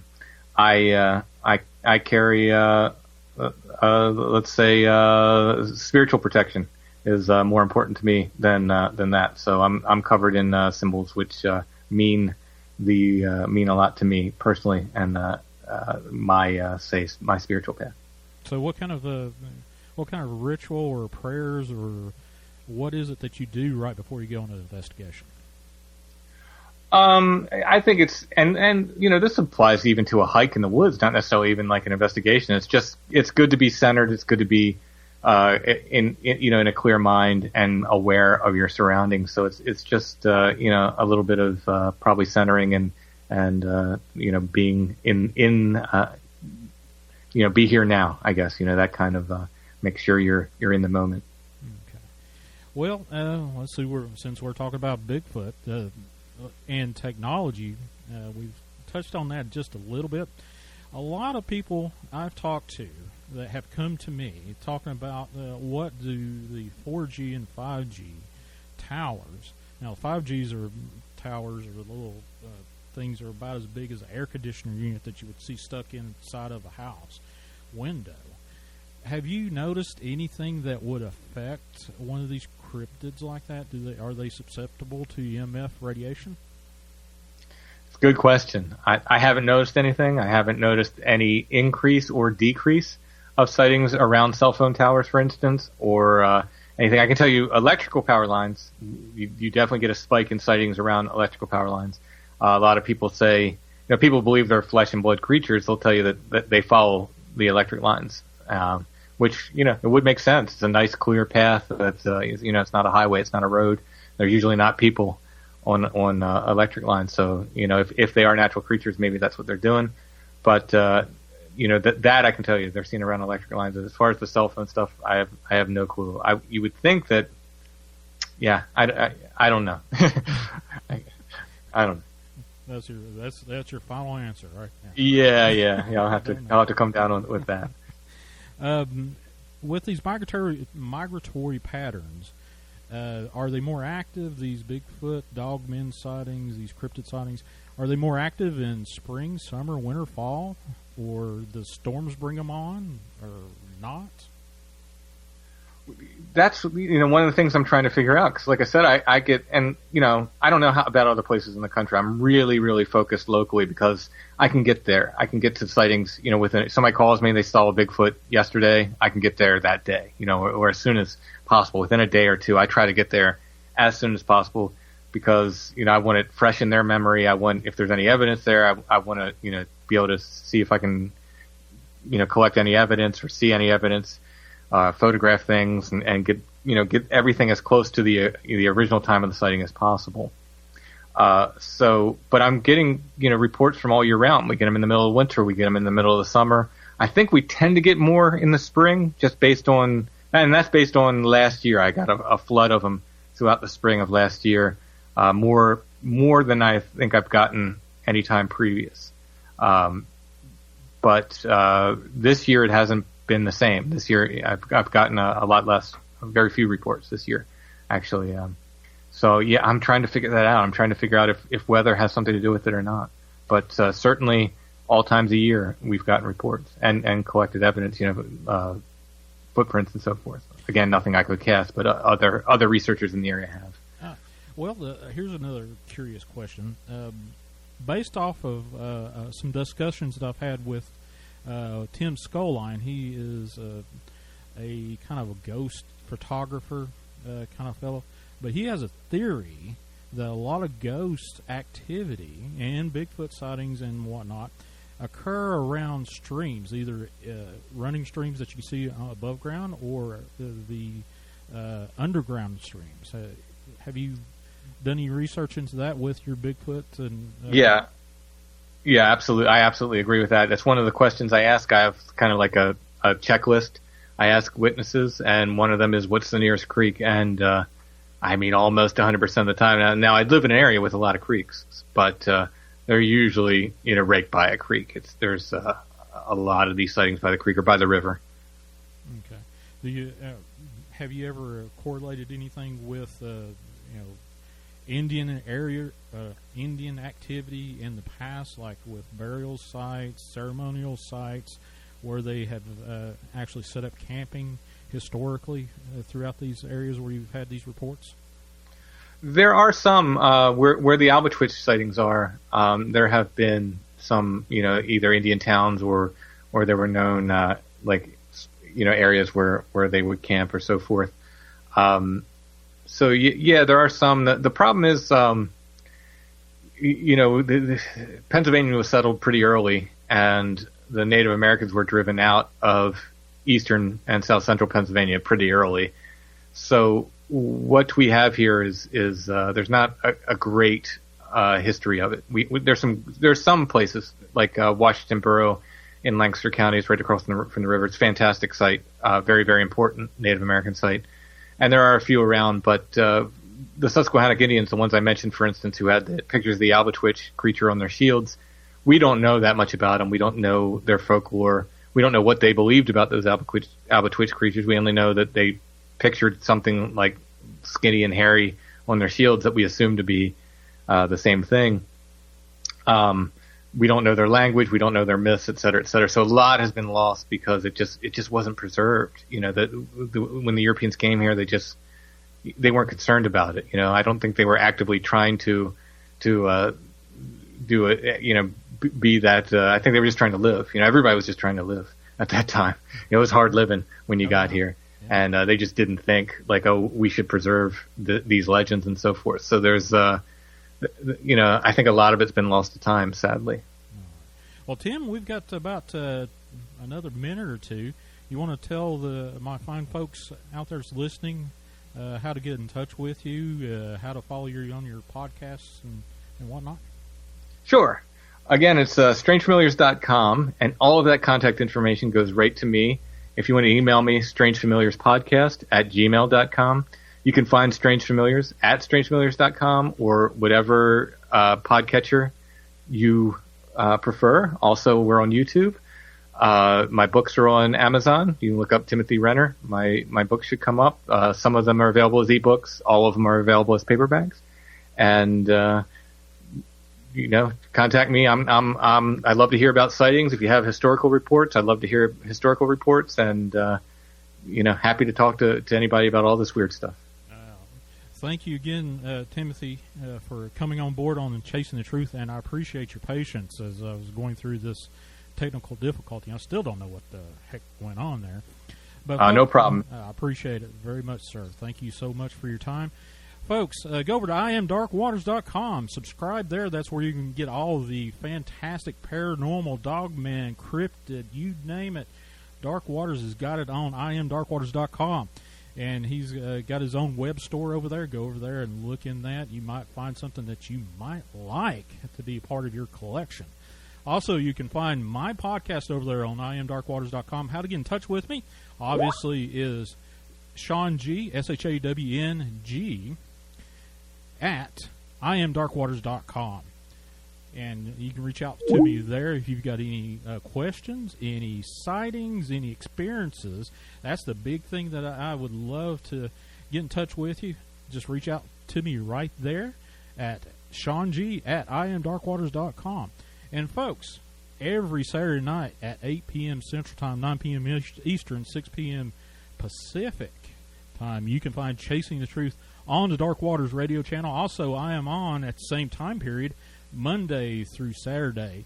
But Saturday nights are the time that you can find me live, on-air, new shows of Chasing the Truth. And I appreciate your kind attention. And, again, I do apologize with the technical difficulties for tonight's show.